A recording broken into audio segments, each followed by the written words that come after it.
말씀의 제목이 구원으로의 부르심입니다. 예수님이 구주이시다. 하나님의 말씀을 의심 없이 또한 믿고 정확히 말하면 믿을 수 있다는 것은 참 놀라운 것입니다. 명절이 지나면 저희가 토요일에 이제 복음이란 무엇인가 라는 것을 다시 볼 것입니다. 물론 많은 성도님들이 다 참석하지 못하지만 신앙생활의 기본과도 같은 이 복음이란 무엇인가, 복음에 대해서 나누기 위해서 그 책을 다시 한번 보고 또 수요일에 우리가 함께 나누고 있는 도르트 신조에서 우리에게 말씀하시는 예정, 그리고 또 우리가 금요일 함께 나누고 있는 요한계시록 강해 속에서 우리가 지금 배우는 선택과 유기, 이 모든 것들을 준비하면서 복음이 무엇일까? 복음에 대해서 모르는 것이 아니라 그 복음을 전하는, 또 그 복음을 받는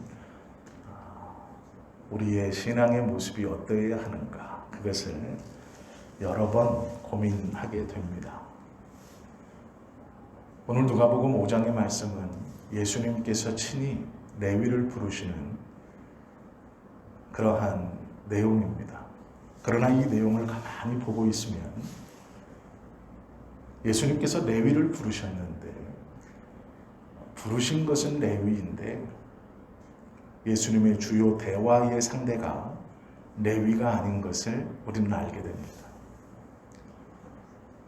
구원으로의 부르심을 통해 나를 따르라 하신 그 짧은 부르심 가운데 레위의 반응과 그 부르신 이후에도 여전히 예수님과 대화를 나누고 있는 또 다른 무리들, 그들의 이야기가 오늘 누가복음 5장의 이야기입니다. 이 이야기를 통해서 예수님께서 왜 레위를 부르셨고 이들과 이렇게 대화를 계속 이어나가는지를 우리가 좀 알면 좋을 것 같습니다. 본문의 시작은 그 후에 라는 말로 시작되어집니다. 그 후에. 앞에 무슨 일이 있었다는 것이죠. 중풍병자를 고치셨습니다. 예수님께서 중풍병자를 고치시고 그 중풍병자가 낫는 것을 본 종교 지도자들에게 질문을 던집니다. 바리새인과 서기관들을 향해서 이렇게 말씀하십니다.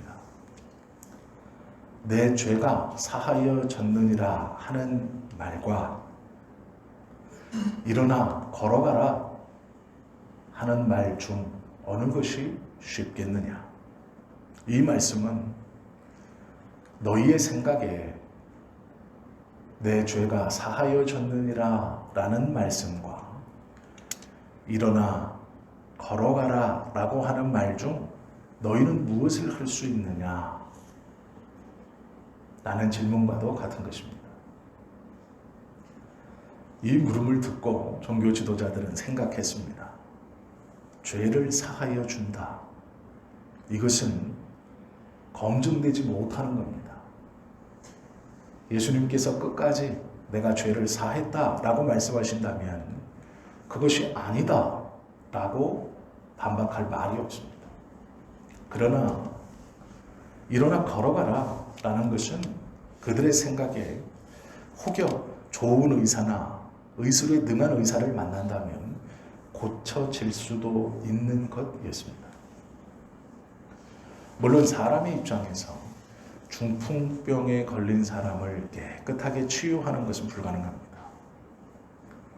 그것도 오랜 시간 그 병으로 고통받은 사람을 깨끗하게 고친다는 것은 불가능합니다.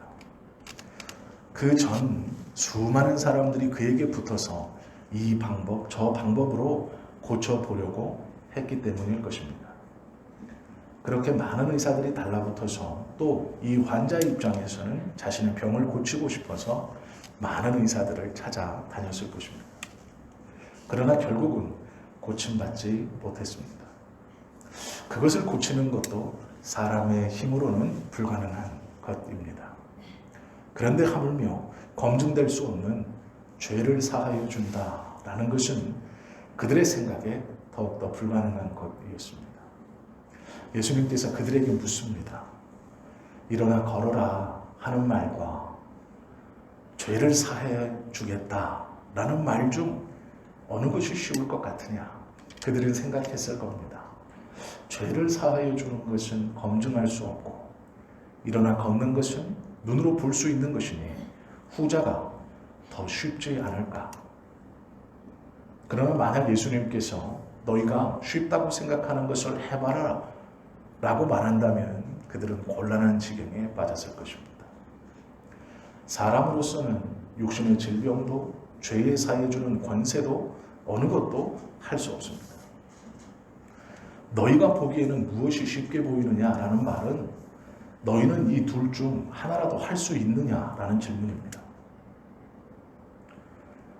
그들은 멍청한 사람들이 아닙니다. 이 질문의 의도를 파악했습니다. 그리고 어느 것이 더 쉽다 말하지 않습니다. 그 쉬운 것을 해봐라 라고 말할 것이 뻔하기 때문입니다.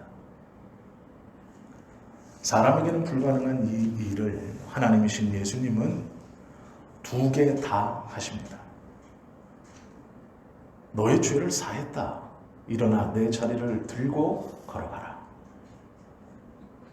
어려워 보이고 쉬워 보이고의 문제가 아니라 사람으로서 할 수 없는 일을 예수님은 두 가지 다 한꺼번에 이루어 내십니다. 그리고 묻습니다. 너희가 검증할 수 없는 죄에 대한 사함의 권세가 내게 있으니 너희가 할 수 없는 육신의 질병의 치유를 통하여 보여주겠다. 죄를 사했다는 것을 검증할 수 있는 방법이 없다고 생각하니 육신의 질병을 사람이 고칠 수 없는 질병을 고치며 그 죄사함의 권세가 내게 있음도 너희에게 보여주겠다라는 것이죠. 중풍병자가 일어나 걸었습니다. 그리고 나서 그들의 반응이 이렇죠. 모든 사람이 놀라 하나님께 영광을 돌리며 심히 두려워하여 이르되 오늘 우리가 놀라운 일을 보았다. 중풍병자를 고치기 전 바리새인과 서기관들에게 분명히 말씀하셨습니다. 죄를 사하는 것이 쉬우냐? 일어나 걸으라 하는 것이 쉬우냐? 그들은 멍청한 사람들이 아니었기에 후자가 검증될 수 있다는 것을 알았지만 감히 앞의 것이나 뒤의 것이 쉽다 말하지 못했습니다. 쉽다라고 한다면 해봐라 라고 할 것이 분명하기 때문입니다. 그리고 그들은 두 가지 중 하나는 검증될 수 있고 하나는 검증할 수 없다는 것을 생각할 뿐이지 어느 것이 쉽다라고 결론 내리지 못했습니다. 그때 예수님께서 기적을 행하셨고 그것을 보고 그곳에 있던 대부분의 사람들은 두려워하며 하나님을 찬송하고 우리가 오늘 놀라운 일을 보았다라고 놀라고 있다라는 것이죠. 신기한 일을 보았다. 보지 못했던 일을 보았다. 중풍병자가 낫는 놀라운 일, 볼 수 없는 일을 보았다라는 것입니다. 그런데 이 신기한 일을 본, 놀라운 일을 본 이 경험이 두 그룹에게서 전혀 다른 반응으로 나타난다라는 것입니다. 하나는 예수님의 의도처럼 정확하게 인자가 땅에서 죄를 사하는 권세가 있는 줄을 너희로 알게 하리라 하시고 중풍병자에게 말씀하시되 내가 내게 이르노니 일어나 내 침상을 가지고 집으로 가라 하시며 병자를 고쳐진 이유를 예수님은 분명히 말씀하셨습니다. 쉬운 것을 하는 것이 아니라 너희들이 생각에 쉽다고 생각하는 검증되는 것과 검증되지 않는 것 중 검증될 수 있는 것을 하는 이유는 검증되지 않는 것도 내가 할 수 있다는 것을 보여주기 위함이다. 즉 너희가 눈으로 보고 놀라며 놀라운 것을 보았다라는 그것을 행하는 것은 너희의 마음에 검증되지 못한 죄사함의 권세가 내게 있음을 보여주기 위해서 검증될 수 있는 중풍병자의 회복을 이루겠다라고 말씀하시고 그 중풍병자를 고쳐주셨습니다. 예수님의 의도는 육신의 질병을 고쳐주는 것뿐 아니라 그것을 보고 너희가 보지 못하는 죄사함의 권세가 내게 있음을 너희로 알라라는 것이죠. 예수님의 의도는 분명했습니다. 병을 고쳐주는 것이 아니라 그것을 통해 죄사함의 권세, 너희가 검증할 수 없고 눈으로 볼 수 없는 그 권세가 내게 있음을 분명히 알아라 라는 말씀입니다. 예수님의 의도가 분명히 있는 이 기적을 통해서 사람들은 하나님을 찬양하고 놀라운 일을 보았다 놀래고 흥분하기 시작했습니다.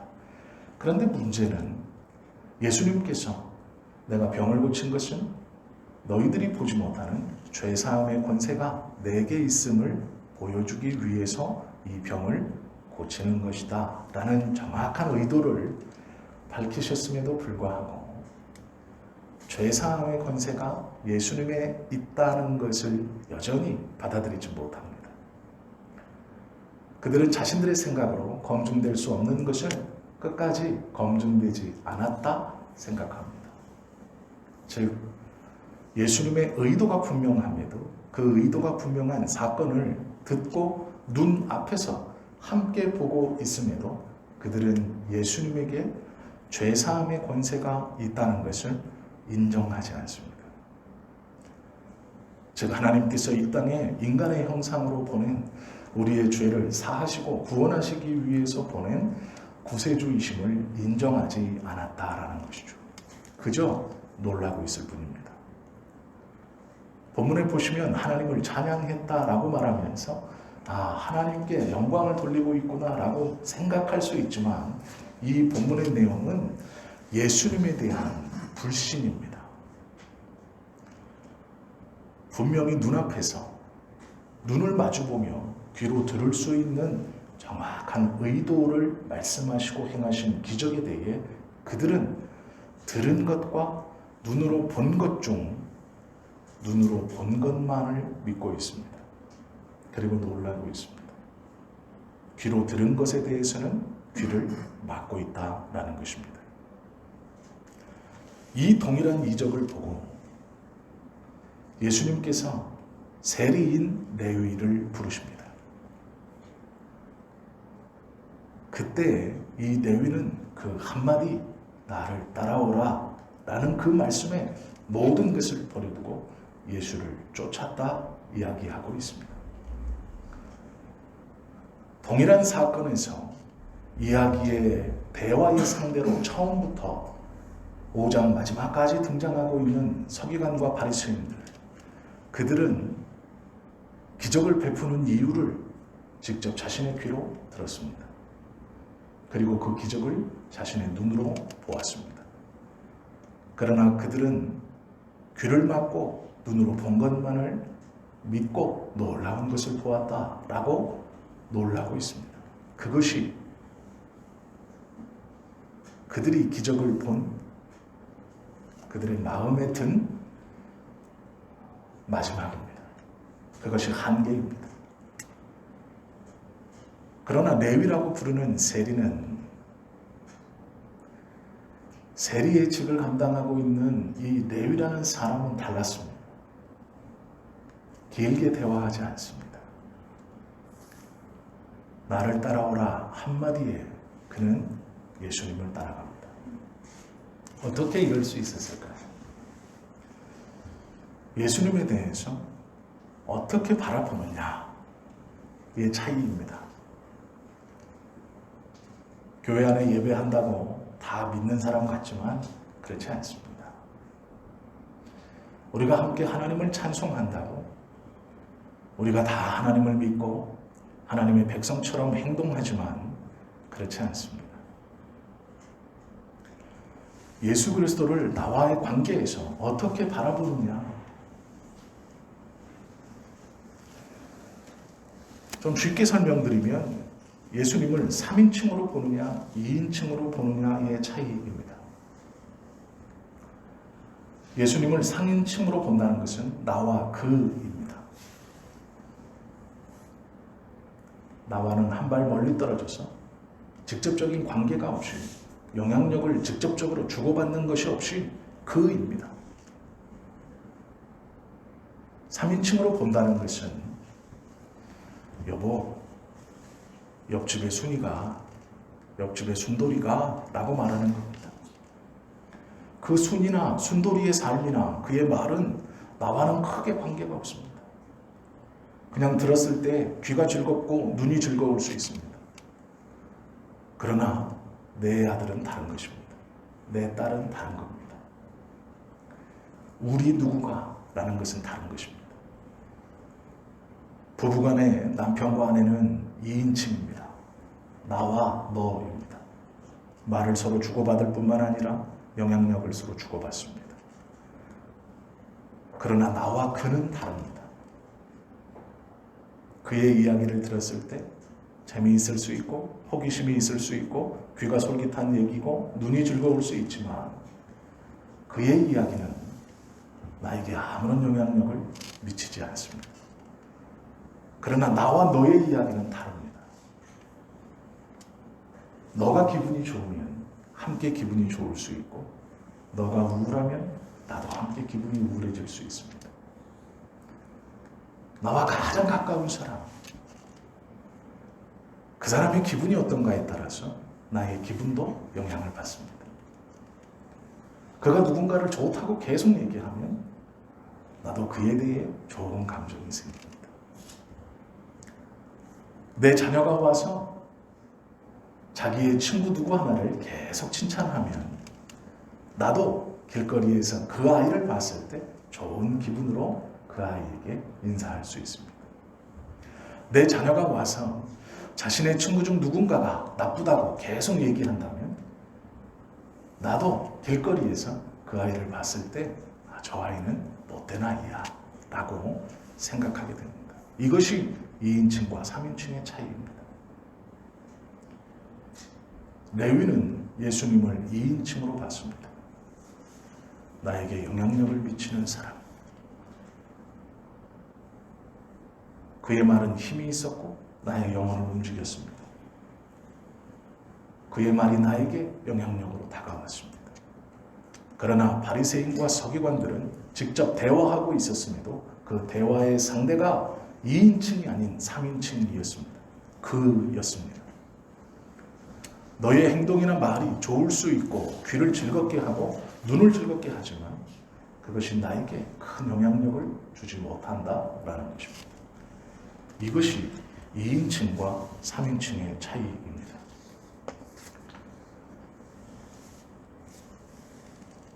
누가복음 5장 27절에 보면 바리새인과 서기관들과 이 이야기를 나누신 후에 예수께서 나가사 레위라는 세리가 앉아 있는 것을 보시고 나를 따르라 하시니 말씀합니다.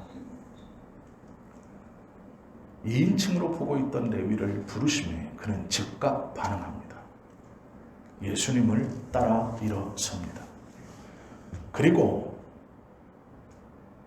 이 세리인 레위는 예수님이 자신을 불러주셔서 나를 따르라 하셨다는 것에 감사하고 즐거워서 잔치를 베풉니다. 자신의 집에 친구들을 초대합니다. 어울리는 사람들, 가까이 있는 사람들을 초대했습니다. 그리고 잔치를 베풉니다. 예수님의 부르심이 그에게는 기쁨이었습니다. 2인칭으로 보고 있는 그 예수님의 한마디, 나를 따르라 하신 것이 그에게는 즐거움이었습니다. 자랑하고 싶었고 함께 이 기쁨을 나누고 싶었습니다. 그래서 잔치를 베풀었습니다.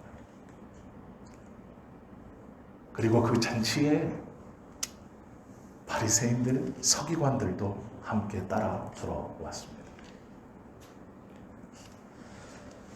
동일한 일을 보고 동일한 대화를 나누고 동일한 시간과 공간 안에 있으면서 한 사람은 기뻐 잔치를 베풀 정도의 기쁨을 가지고 있고 그 공간 안에 여전히 그로만 보고 있는 한 무리가 있다라는 것입니다. 그들은 말합니다. 그 제자들을 비방하여 이르되 너희가 어찌하여 세리와 죄인과 함께 먹고 마시느냐. 그들은 생각했습니다. 금묵자흑이라는 말 아시죠? 먹을 가까이 하면 거머진다라는 것입니다. 죄인과 거룩하지 못한 자들, 그 자들과 가까이 하는데 어찌하여 너희는 하나님의 나라를 전하고 말씀을 가르친다라고 말하는 그 거룩한 편에서 거룩한 것을 쫓아가는 너희들이 어찌하여 죄인들과 가까이 하느냐. 그들과 가까이 하다 보면 너희도 거머진다라는 것이죠. 너희도 죄인이 된다라는 것이죠. 그러기에 그들은 죄인이라고 여겼던 세리와 창녀, 낮은 직업에 있는 사람들, 병자들, 그들과 어울리지 않았습니다. 자신들의 거룩함이 그들로 인하여 오염된다라고 생각했기 때문에 그렇습니다. 이 정도 되면 이 그룹은 돌이킬 수 없습니다. 우리의 생각은 그렇습니다. 이 정도 되면 직접적으로 내가 이 이적을 베푸는 이유에 대해서 그들에게 말을 했고 그들의 눈앞에서 그것을 보여주었습니다. 동일한 사건에서 누군가는 한마디에 변화되어 잔치를 베풀 정도의 기쁨을 안고 있습니다. 그리고 그들이 그 잔치에 들어와서 하는 말은 비방하는 것입니다. 꼬투리를 잡아 계속해서 비꼬고 있습니다. 이 정도 되면 포기하면 됩니다. 아, 얘들아 안 되는구나. 그만해도 되겠다. 얘들은 끝났다 라고 생각해도 이상하지 않습니다. 우리들이 가지고 있는 생각은 거기까지입니다. 바리새인과 서기관 끝까지 예수님을 비방하고 십자가에 못 박는데 주동했다. 예수님이 살아있을 때 계속해서 반대하고 예수님이 죽은 뒤에도 그들의 제자들까지도 박해했던 이들 할 만큼 하셨구나. 예수님이 죄사함의 권세가 내게 있음을 너희로 알게 해야겠다.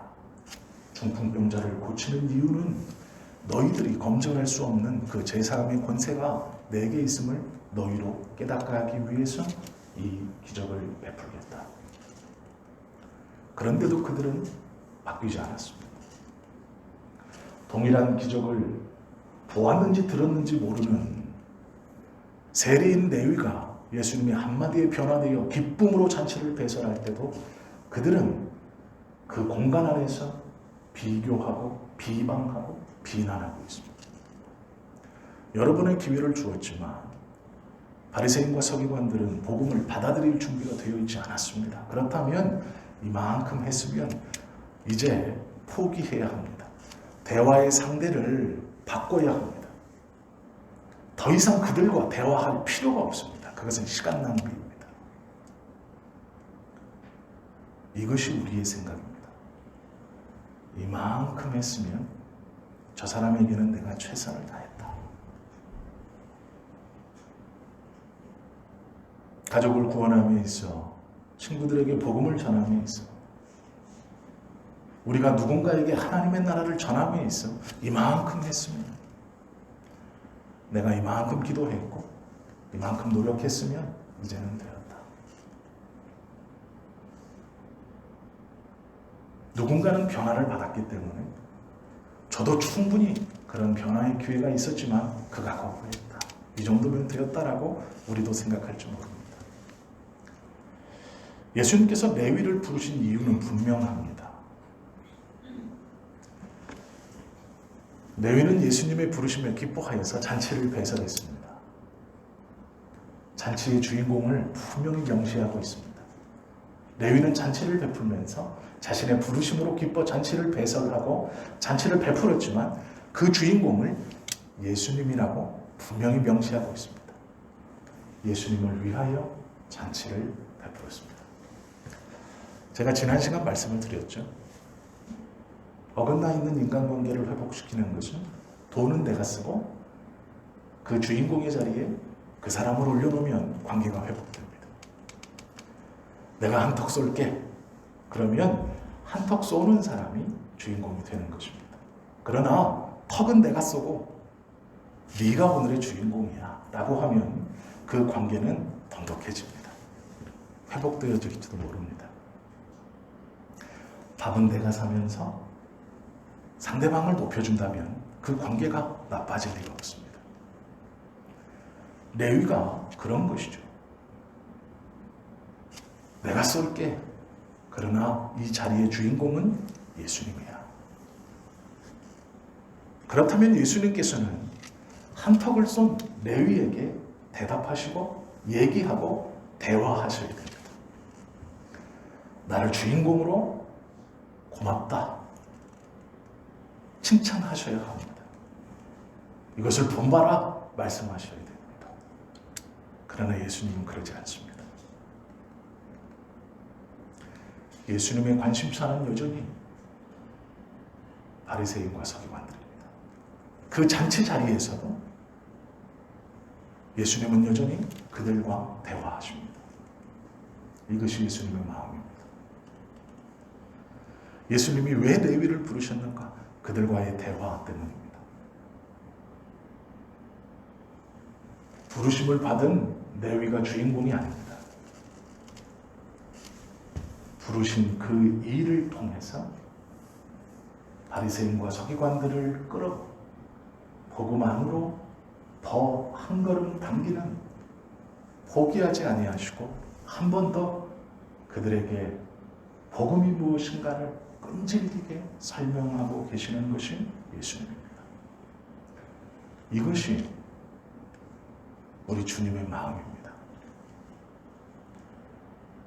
그 끈질김으로 우리가 복음 안에 있는 것입니다. 예수님께서 바리새인과 서기관들을 포기하지 아니하시고 그들과 대답하시고 말씀을 나누시며 그들을 끝까지 하나님 앞에 돌아오기 위해서 복음 안에 그들을 붙들기 위해서 이 대화를 계속 이어나가십니다. 그들에게 질문을 먼저 던지십니다. 예수님은 질문하시는 분이 아닙니다. 말을 길게 끌고 가시는 분이 아닙니다. 그러나 오늘은 조금 다른 모습을 보이십니다. 말을 먼저 거십니다. 계속 먼저 거셨습니다. 그들에게 계속해서 손을 내밀고 계신다라는 것이죠. 그들이 비꼬음에도 예수님은 무시하지 않습니다. 31절에 보시면 예수께서 대답하여 이르시되 건강한 자에게는 의사가 쓸데없고 병든 자에게라야 쓸데있나니 라고 말씀하십니다. 이 말을 오해하면 세리가 병들었기로 세리는 자신의 병듦을 알고 의사를 요청하는 마음이 있었다. 즉 세리는 병들었기 때문에 자신이 죄인임을 알기 때문에 나를 붙들었다 라고 들을 수 있지만 그것이 아닙니다. 이 대화에서 세리는 등장하지 않습니다. 비중이 없습니다. 주인공이 아니에요. 대화 상대가 아닙니다. 바리새인과 서기관들이 대화의 상대입니다. 너희들은 병들었다라는 것이죠. 너희에게 의사가 필요하다라는 말씀입니다. 그러나 병이 든 그들은 자신이 병이 들었다는 것을 인정하지 못합니다. 그들의 머릿속에는 어려서부터 배웠던 율법이 꽉 차 있습니다. 그들의 대화의 모든 곳에는 자신들의 의가 여전히 살아있습니다. 나는 건강하고 나는 경건하고 나는 하나님 앞에 있다라는 자신감, 나는 선택받았다라는 것입니다. 그 교만함이 예수님과의 대화 가운데서도 계속 나타납니다. 예수님은 아니다, 너희는 병들었다, 의사가 필요하다라고 말씀하고 계신다는 것이죠. 예수님을 만나고 예수님과 대화하면서도 자신들의 하나도 돌아보지 않고 꺾지 않는 그 교만함이 그들의 마음속에 있습니다. 우리에게도 동일한 이런 마음이 있죠. 내가 예수님을 몇 년을 믿었는데, 교회를 몇 년을 다녔는데, 저 사람이 하는 저 복음에 대한 이야기 내가 다 아는 것인데, 나보다 믿음이 약한 누군가에게, 내가 아닌 저 사람에게 이 말씀은 들려줘야 되고, 이 말씀을 누가 듣고 변화돼야 되고, 이 말씀이 저에게 역사해야 되는데,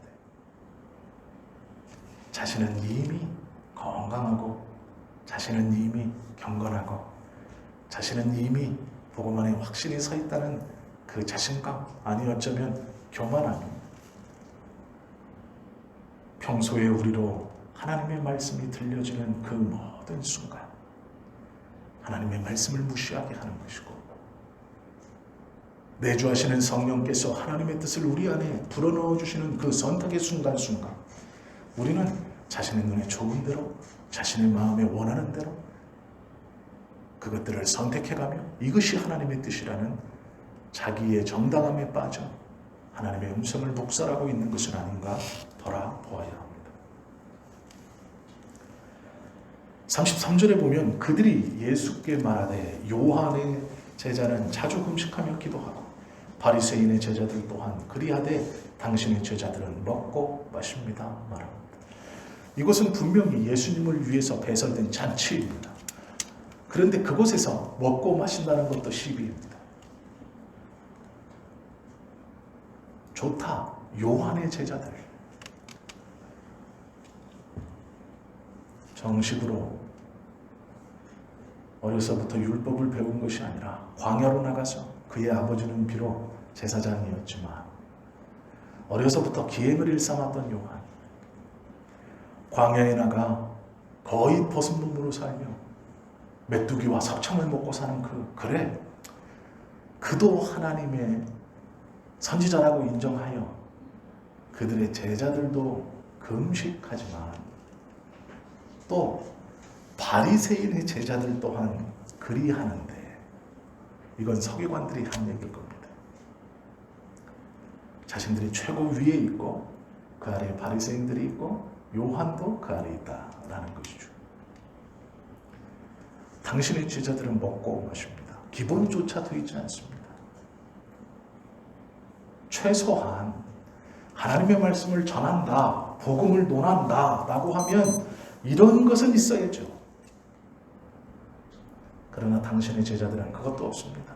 그것은 당신도 마찬가지입니다 라는 것이죠. 계속해서 비꼬는 대답에 예수님은 하나하나 대답해 주십니다. 혼인자리 잔치에 초대된 손님들에게 금식하라 말할 수 있느냐? 아니다. 그러나 그 혼인이 끝나 그 남편이 이제 전쟁터에 끌려가는 상황이 온다면 그들은 그 남편의 무사 귀환을 위해서 금식할 것이다. 이것이 유대의 전통이었습니다. 혼인을 앞두고 있는 성인 남자는 전쟁터에 끌려가지 않았습니다. 그는 혼인을 다 치른 후에 자신의 아내가 임신했다는 그 확인을 받은 후에 전쟁터로 나아갔습니다. 그러면 그들의 친척들은 그 전쟁터로 끌려간 자신의 조카나 아들이나 그 친척이 무사히 돌아오기를 원하면서 1년에 며칠씩 날짜를 정하여서 그를 위해 기도하며 금식했습니다. 그 이야기를 하시는 겁니다. 그때는 금식할 것이다. 그러나 지금은 혼인잔치 시간이다 라고 가르쳐 주십니다. 계속해서 바리새인과 서기관들에게 대답해 주십니다. 그들은 비꼬지만 예수님은 비꼬지 않습니다. 툭툭 던지지 않습니다. 그들을 저주하지 않습니다. 왜요? 그들을 계속 복음만으로 끌어당기시기 위함입니다. 이것이 예수님의 인내이고 예수님의 오래 참음입니다. 이것이 하나님께서 우리를 보시는 오래 참으심입니다. 신앙의 모습으로 우리가 교만한 자리에 올라 다 아는 것처럼, 나는 문제 없는 것처럼, 지금의 나의 삶은 아무런 문제가 없고 너무나 좋은 것처럼 우리 스스로 그렇게 교만하여져서 잘못된 자리에 있을 때 하나님은 우리를 벌 주시는 분이 아니라 계속해서 끌어당기시며 다시 그리고 복음의 자리로 우리를 계속 붙들고 있기에 우리가 그 자리에 있을 수 있는 것입니다. 36절부터 37절까지 보시면 새 옷을 찢어 낡은 옷에 기어 입지 않고 새로 담근 포도주를 낡은 부대에 넣지 않는다 말씀하셨습니다. 새 옷의 한 조각과 새 포도주, 이것이 복음일 수 있습니다. 그것을 새 것에 넣는다라고 말씀합니다. 가죽 부대가 오래되면 경직과 경화되어서 딱딱해지고 탄성을 잃어버립니다. 가죽 안에 있는 수분이 증발되어 버리기 때문에 그렇습니다.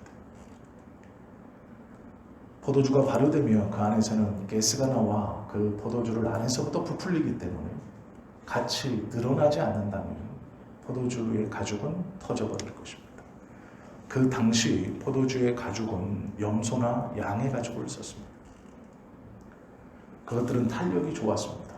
그래서 오랜 시간 동안 포도주를 보관할 수 있었습니다.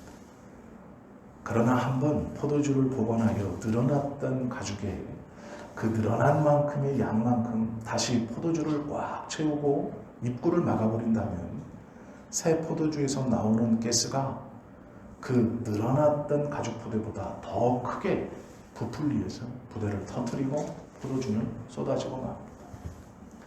그 이야기를 하십니다. 새 포도주를 새 부대에 담는 것이 아니냐.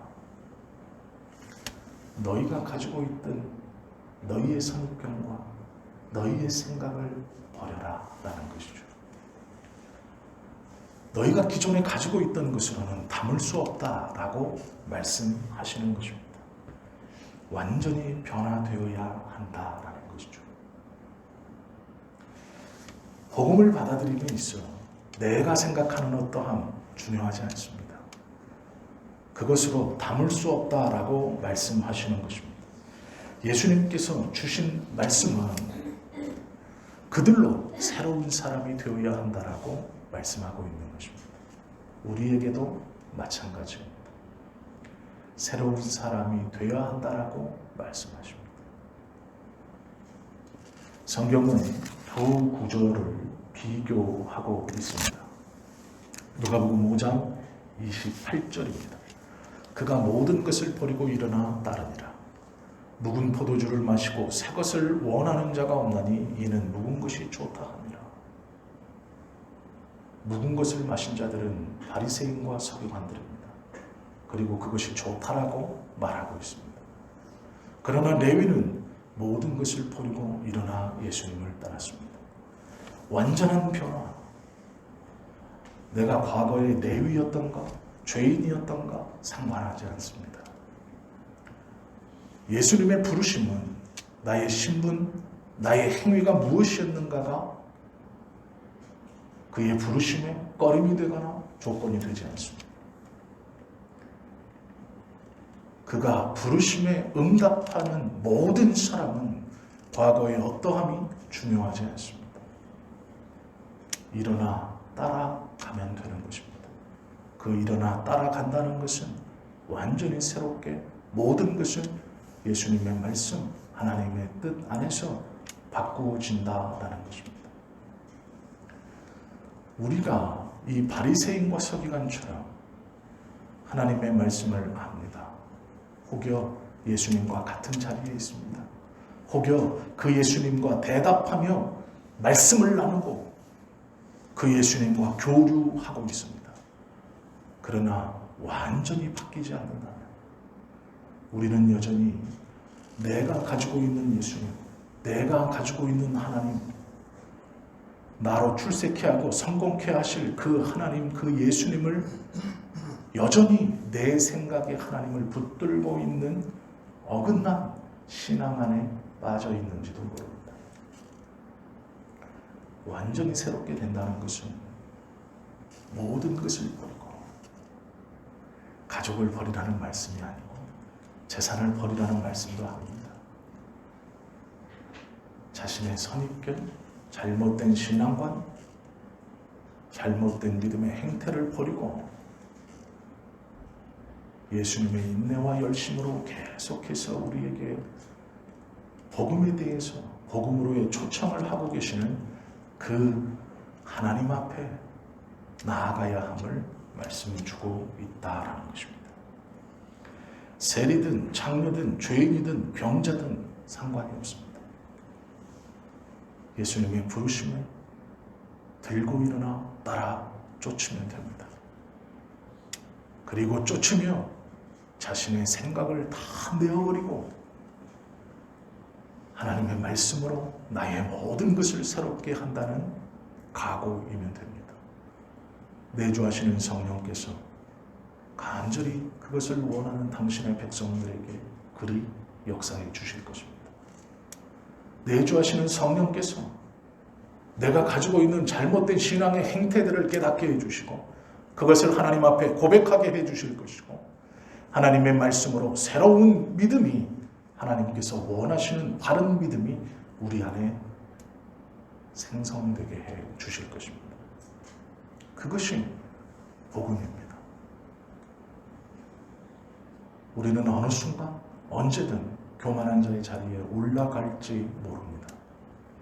그때마다 포기하지 아니하시고 계속해서 말씀해 주시는 이 하나님의 말씀을 다시 듣고 읽고 깨달을 때마다 나의 모든 것을 다시 내려놓고 말씀과 어긋난 잘못된 믿음의 부분들을 하나하나 내려놓고 그 예수님의 말씀, 하나님의 말씀에 그 음성의 순종에 일어나 따르는 겸손한 신앙의 모습이 우리로 있어야 할 것입니다. 죄인이고 세리였지만 예수님을 만나 제자의 삶을 살게 되며 기뻐했던 이 레위의 모습과 사람들에게 존경받고 율법을 알고 있다고 스스로 믿고 있는 바리새인과 서기관들의 이 복음에 대한 반응은 우리로 많은 생각을 하게 합니다. 예수님께서 우리에게 말씀하시는 이 복음은 끊임없이 우리에게 들려질 것입니다. 바라고 원하기는 우리 가운데 이 말씀이 오늘 새롭게 또 들렸다면 그 말씀 가운데 나의 선입견적인 잘못된 신앙을 내려놓고 하나님 앞에 하나님의 말씀 앞에 온전한 신앙으로 한 걸음 한 걸음 바른 믿음으로 거듭 성장해 가기를 원합니다. 기도하시고 우리 예수님의 은혜를 붙드는 저와 여러분 되시기를 예수님의 이름으로 축원합니다. 기도하겠습니다.